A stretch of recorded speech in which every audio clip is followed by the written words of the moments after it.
MNT news network को subscribe करें, like और फॉलो करना ना भूलें। साथ ही बेल आइकॉन दबाकर जन जागृति की मुहिम में जुड़े रहें। तो आज का विषय मैं रिक्वेस्ट करूंगा कि जो 2011 में सर्वे हुआ, सैंपल सर्वे हुआ और करोड़ों रुपए इसमें खर्च किए, बताया जा रहा है 4,900 करोड़ से अधिक खर्च हुए, लाखों लोग इसमें कुछ लगे होंगे, कर रहे होंगे। तो ये आंकड़े जो हैं ये किए लेकिन छुपाए गए। ये सीधे सीधे बोला जा रहा है, छुपाए गए, मांगे जा रहे हैं, दिए नहीं जा रहे। तो क्या उसके ऊपर कारण है, क्या वास्तव में ये हुआ है, इसी के ऊपर आपसे हम विचार लेना चाहेंगे और बाद में दर्शकों के भी विचार आपसे, दर्शकों के सवाल भी बाद में उठाएंगे। जी सर। फाइन। देखिए सर, मैं कोशिश ये करता हूँ कि ये पूरा 2011 की जनगणना वाली जो कहानी है इसको मैं संक्षेप में बताऊं और कुल मिलाकर इसको 15 मिनट्स के बीच में मैं इसको समेट देता हूं। फिर जो क्वेश्चंस आएंगे उस पर हम लोग बातचीत करेंगे। थोड़ा सा उसके पहले जनगणना की हिस्ट्री और एक पार्ट में ये भी बताऊंगा कि जनगणना की इस समय 2021 में जो डिबेट है क्यों होनी चाहिए का जो सवाल है, इसको भी फिर हम अपने ढंग से उसको रखेंगे। तो सबसे पहले तो 2011 की जनगणना देखिए। 2011 में जो जनगणना हुई इसकी जरूरत, इसकी कहानी मैं आपको शुरू करता हूँ 1979 से, और तो आपको फिर समझ में आएगा कि मामला क्या है। देखिए 1979 में भारत में जो आर्टिकल 340 है कॉन्स्टिट्यूशन का, उसके हिसाब से सेकंड बैकवर्ड क्लासेस कमीशन बना। जो बाबा साहब ने कहा था ना कि ओबीसी के लिए हमने जो आर्टिकल बनाया 340 उस पर काम नहीं हो रहा, इसलिए मैं इस्तीफा देता हूं। तो वही ओबीसी का इशू को लेकर बाद में फिर धीरे धीरे काफी एजिटेशन वगैरह के बाद ओबीसी के लिए कमीशन बनाने के लिए सेकंड बैकवर्ड क्लास कमीशन बना, जिसको हम लोग मंडल कमीशन नाम से जानते हैं। तो जो मंडल कमीशन बन गया और उन्होंने 1981 में जाकर अपनी रिपोर्ट जो है 2.5 साल के बाद अपनी रिपोर्ट तैयार करके दे दी। रिपोर्ट उस समय ज्ञानी जैल सिंह राष्ट्रपति थे, उनको जाकर बीपी मंडल ने अपनी मंडल कमीशन की रिपोर्ट जाकर सौंप दी कि ऐसा ऐसा है, और इसमें उन्होंने 40 अलग अलग रिकमेंडेशन किए कि ओबीसी के डेवलपमेंट के लिए क्या क्या करना चाहिए। इसके अलावा ओबीसी की एक लिस्ट भी उन्होंने दी कि ये कैटेगरीज हमारे हिसाब से ओबीसी है। लगभग 3000 जातियों की एक लिस्ट उन्होंने दे दी। तो ये जब लिस्ट उनके पास आ गई और उसके बाद कांग्रेस ने उस समय उसको लागू करने की जगह कोई चर्चा भी नहीं की और उसको लेकर वो कांग्रेस बैठ गई और वो पड़ा रह गया, कुछ उस पर कोई कार्रवाई नहीं हुई। उसके बाद इंदिरा गांधी की सरकार थी, फिर राजीव गांधी की सरकार आई, लेकिन उस पर कोई काम नहीं हुआ।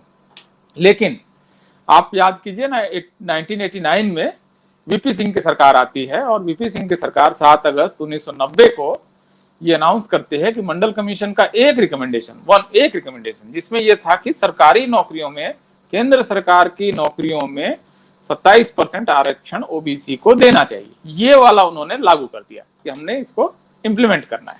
उसके बाद आप जानते हैं देश में कितना आग लगी और 400-500 बसें जलाई गई, कई लोग जल के मर गए, बहुत सारे मतलब लोग, बहुत कुछ हुआ उसमें। कम से कम 10,000 करोड़ की प्रॉपर्टी जल गई, बहुत हंगामा हुआ मंडल कमीशन की रिपोर्ट को लेकर। अभी मंडल कमीशन ने जो अपनी रिपोर्ट दी थी उसका, अगर मैं आपका, मेरे ख्याल से पता नहीं मेरे पास इस समय है कि नहीं है, अगर आप उसका रिकमेंडेशन देखें तो उसके तीसरे पेज में उन्होंने लिखा है कि मंडल कमीशन की रिपोर्ट जब हम लिखने के लिए तैयार हुए और बैकवर्ड क्लासेस का सिचुएशन पता करने की जब हमने कोशिश की, तो हमको एक दिक्कत आई कि हमारे पास कोई डाटा नहीं था, कोई आंकड़ा नहीं था, कोई हिसाब किताब नहीं था कि कितने हैं, क्या है, उनकी सिचुएशन क्या है। तो इस वजह से हमको काफी दिक्कत आ रही है। ये इशू आ गया, मंडल कमीशन ने लिख दिया और उन्होंने कहा कि सरकार कह रही है कि उसकी पॉलिसी है कि तमाम जातियों की गिनती नहीं करेंगे, लेकिन इस पॉलिसी को आपको बदल लेना चाहिए। तो मंडल कमीशन ने सबसे पहले एक तरह से आजादी के बाद ये डिमांड की और ये कहा कि क्योंकि अब आपके पास ओबीसी के लिए पॉलिसी है, उसके लिए रिजर्वेशन है, उसके लिए फंड बनाइएगा, उसके लिए कमीशन बनाइएगा, उसको स्कॉलरशिप दीजिएगा, तो उसका नंबर भी जान लीजिए और उनकी सिचुएशन भी जान लीजिए कि मंडल ओबीसी की सिचुएशन क्या है, इस देश में कितने हैं, अलग अलग जातियां कितनी हैं, और उनका एजुकेशन में तमाम जगह पर उनका सिचुएशन क्या है, जान लीजिए।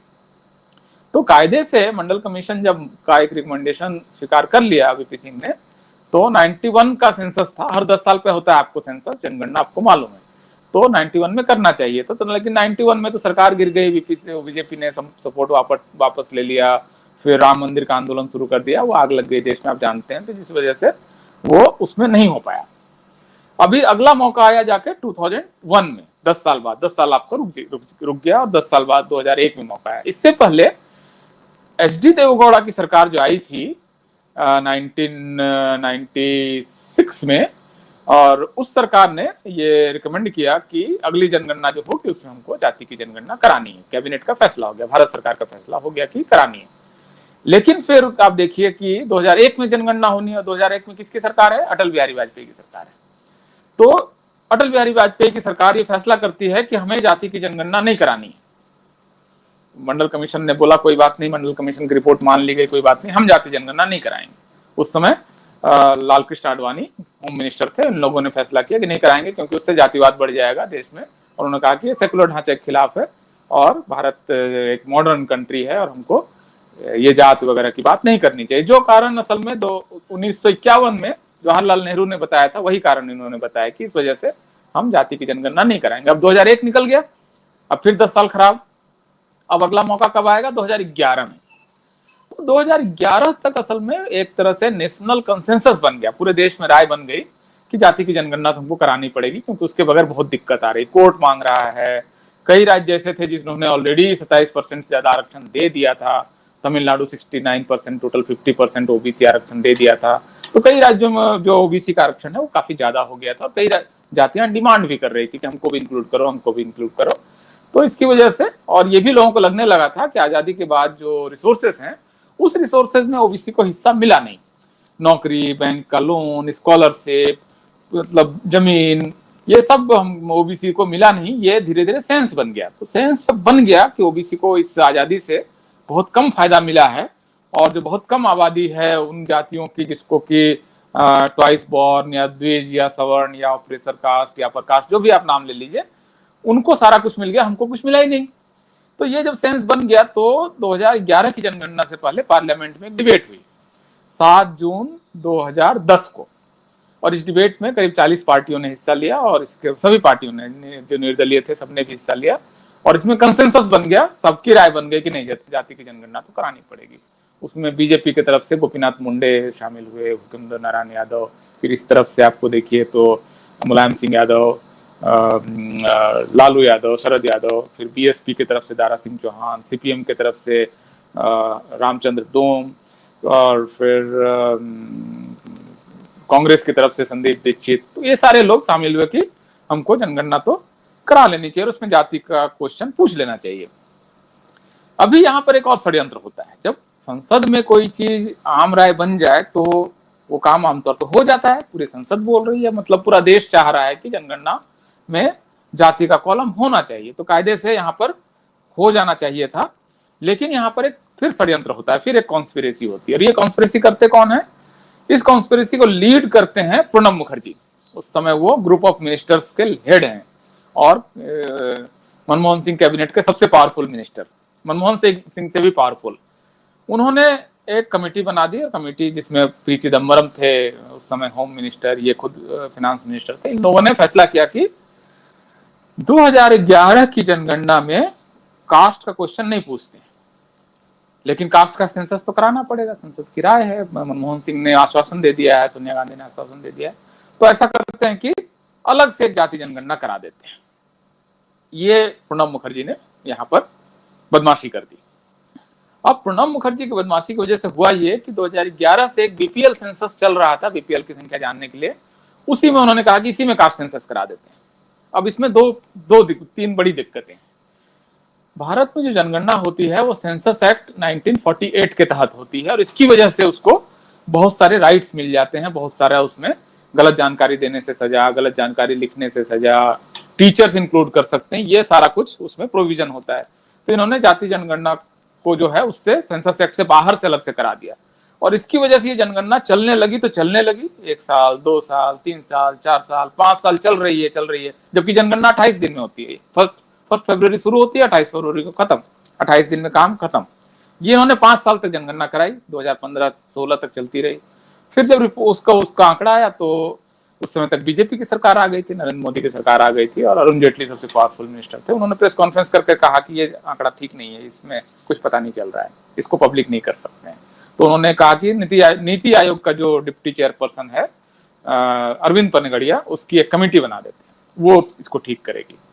अब अरविंद पनगड़िया कमेटी कोई मीटिंग नहीं हुई, 2 साल खत्म हो गया, और अरविंद पनगड़िया इस बीच में अपना नौकरी छोड़ के भारत सरकार की चले गए कोलंबिया यूनिवर्सिटी पढ़ाने के लिए, जहाँ पढ़ाते थे। और इस तरह से 2011 की जनगणना खराब हो गई, जिसमें कि 4,893 करोड़ रुपया खर्च हो गया। तो ये कहानी है, 4,893 करोड़ रुपया खर्च करके, लगभग 5,000 करोड़ रुपया खर्च करके, मतलब एक तरह से दुनिया की सबसे महंगी गिनती है, जिसका कोई आंकड़ा हमारे पास नहीं है। और सरकार ने कह दिया कि अब इसका कोई आंकड़ा हम जारी नहीं करेंगे, जबकि आंकड़ा है इनके पास और ये चाहे तो जारी कर सकते हैं, लेकिन बदमाशी कर रहे हैं, नहीं कर रहे हैं। ये प्रॉब्लम है। तो ये मतलब मेरे ख्याल से शुरुआती मेरा ये है। और सिर्फ मैं इसमें ऐड कर देता हूं कि 2021 का जो जनगणना है इसका क्या है, फिर मैं आपको क्वेश्चंस ले लूंगा। तो 2021 की जो जनगणना है, इसमें जाति की जनगणना होनी चाहिए, पिछले सेंसस में हुआ और अलग से करके देख लिया कि अलग से करने से काम बनता नहीं है, तो जनगणना में क्वेश्चन पूछ लेना चाहिए था कास्ट का। भाई आजादी से पहले 1931 का जनगणना के आधार पर 90 साल बाद पॉलिसी बन रही है, ये तो बहुत गलत बात है। और जिस समय कंप्यूटर नहीं था, रोड ठीक से नहीं था, उस समय वो जाति गिन लेते थे, और 2011 में ये जाति नहीं गिन पाए, 5 साल में नहीं गिन पाए। आप समझ रहे हैं कितना बड़ा मतलब ये षड्यंत्र है, कितनी बड़ी बदमाशी। तो इन्होंने जाति को नहीं गिना और इस तरह से रुपये खराब कर दिए। अब 2021 में अगर ये जाति की जनगणना नहीं कराएंगे तो ये क्या क्या दिक्कत आएगी, ये मैं लिस्ट कर देता हूँ। 2021 में अगर जाति की जनगणना नहीं कराएंगे तो सबसे बड़ी दिक्कत ये आएगी कि भारत की जो सामाजिक रियलिटी है वो सामने नहीं आएगी, और उसके हिसाब से फिर पॉलिसी नहीं बनेगी। ओबीसी को क्या मिला, कितना मिला, एजुकेशन में क्या स्थिति, हेल्थ में क्या स्थिति, इसके हिसाब से फिर कोई पॉलिसी नहीं बन सकती है, क्योंकि नंबर्स नहीं है, आंकड़े नहीं, आंकड़े के बगैर पॉलिसी नहीं बन सकती है। तो सबसे बड़ी दिक्कत तो ये है। जैसे अब ओबीसी का फंड है, वो 7,000 या 8,000 करोड़ रुपया देते हैं, किस राज्य को कितना देना है कैसे तय होगा, क्योंकि मालूम ही नहीं किस राज्य में कितना ओबीसी है। तो ये प्रॉब्लम आएगी फर्स्ट। दूसरी प्रॉब्लम, ये बहुत सारी जातियां जो इस समय ओबीसी के अंदर जाने की डिमांड कर रही है, सरकार इनको ये कह नहीं पा रही है कि आपकी इतनी संख्या है और ऑलरेडी आपको सरकारी नौकरी में इतना स्थान है, इसलिए हम आपको आरक्षण नहीं देंगे। तो ये देश भर में आंदोलन और हंगामा चलता रहेगा अगले 10 साल तक, क्योंकि अब ये इस साल नहीं हुआ तो 2031 तक नहीं मिलेगा आपको आंकड़ा। समझ रहे हैं कितनी बड़ी प्रॉब्लम है। तो 2031 तक आपको जनगणना के आंकड़े नहीं होंगे और ये बहुत प्रॉब्लम होने वाला है। दूसरी प्रॉब्लम। तीसरी प्रॉब्लम, इस समय सरकार ने एक रोहिणी कमीशन बना के रखा है कि ओबीसी का उन्होंने कहा कि ओबीसी का लाभ कुछ जातियों को मिल रहा है, कुछ को नहीं मिल रहा है। ऐसा हो सकता है, सही बात है, लेकिन कैसे पता करेंगे कि किसको मिल रहा है और किसको नहीं मिल रहा है। तो अगर ये आंकड़ा, ये अगर रिपोर्ट दे देंगे तो इस देश में जाति दंगा हो जाएगा। तो इस वजह से ये कमीशन रिपोर्ट नहीं दे पा रही है और अति पिछड़ी जातियों को आरक्षण या कोई भी लाभ नहीं मिल सकता है जब तक ये रिपोर्ट नहीं आ जाए। तीसरी वजह हो गई। और चौथी वजह ये है कि जाति जनगणना अगर नहीं होती है तो कोर्ट जो बार बार आंकड़े मांग रहा है, या कई राज्यों ने जो ओबीसी का आरक्षण बढ़ाया है इस बार में बीच में, जैसे मध्य प्रदेश, छत्तीसगढ़ ने 14% सिर्फ आरक्षण है, जबकि 50% से ज्यादा पॉपुलेशन है, 14% रिजर्वेशन ओबीसी का। तो उन्होंने बढ़ाया 27% और कोर्ट ने उनको स्टे कर दिया। तो जब तक ये आंकड़ा नहीं आएगा तब तक कोर्ट में भी ऐसे सवाल सॉल्व नहीं हो पाएंगे। तो देश में बहुत बड़ी प्रॉब्लम होने वाली है अगर ये जाति का इस बार का आंकड़ा नहीं इकट्ठा कराएंगे। और डर इनको क्या है? डर सिर्फ ये है, देखिए ओबीसी की हालत अच्छी नहीं है, इनको पता है। ओबीसी की संख्या भी 52% थी, बहुत ज्यादा होगी, 53-54% हो गई होगी। ऐसा भी इसमें भी कुछ गड़बड़ ज्यादा बहुत चौंकाने वाला कुछ नहीं आने वाला है। चौंकाने वाली सिर्फ एक बात आने वाली है कि इस देश में जिसको अपर कास्ट बोलते हैं उसकी संख्या कितनी है और उसके पास कितना रिसोर्सेस है, ये खुल जाएगा। इसलिए सरकार जाति जनगणना से डर रही है, और सरकार नहीं डर रही है, वो पूरा क्लास डर रहा है कि रियलिटी सामने आ जाएगी। तो दुनिया में रियलिटी छिपाने का ही तो कोई तरीका नहीं ना। दुनिया में सेंसस होता है, आप रिलीजन क्यों गिन रहे हैं भाई? रिलीजन गिनते हैं उसके आधार पर आपको पॉलिटिक्स करनी है, लेकिन ओबीसी नहीं गिनते हैं क्योंकि उसके आधार पर आपको पॉलिसी बनानी है। तो दंगा करना है तो वो गिन रहे हैं, और पॉलिसी बनाना है तो नहीं गिन रहे हैं। तो ये इस तरह से देश चल रहा है। तो ये इस बार एक डिमांड भी है बहुत सारे लोगों की कि अगर आप जाति का कॉलम नहीं रखेंगे तो हम इस बार जनगणना में पार्टिसिपेट नहीं करेंगे, आपको हम गांव के मोहल्ले के बाहर से ही भगा देंगे, हम इसमें आपको पार्टिसिपेट नहीं करेंगे, अपना आंकड़ा नहीं देंगे। ये देश में बहुत बड़ा एक मूवमेंट शुरू हो गया है। तो ये एक वाजिब डिमांड है भाई। अमेरिका में भी सेंसस इस समय खत्म हुआ, अभी उसके आंकड़े आने शुरू हुए हैं। तो वैसा थोड़ी है कि इसको गिनते हैं उसको नहीं गिनते हैं भाई। ऐसा भी नहीं है कि जनगणना में जाति नहीं गिनते हैं, अभी भी गिनते हैं। एससी और एसटी का गिनते हैं, ओबीसी का नहीं गिनते हैं, और बाकी जो कास्ट है ब्राह्मण, बनिया, क्षत्रिय, ये नहीं गिनते हैं। तो किसी को गिनते हैं, किसी को नहीं गिनते। रिलीजन गिनते हैं, कास्ट नहीं गिनते हैं। लैंग्वेज गिनते हैं, कास्ट नहीं गिनते हैं। तो ये गड़बड़ है। बहुत खराब पॉलिसी है और इसका विरोध काफी हो भी रहा है।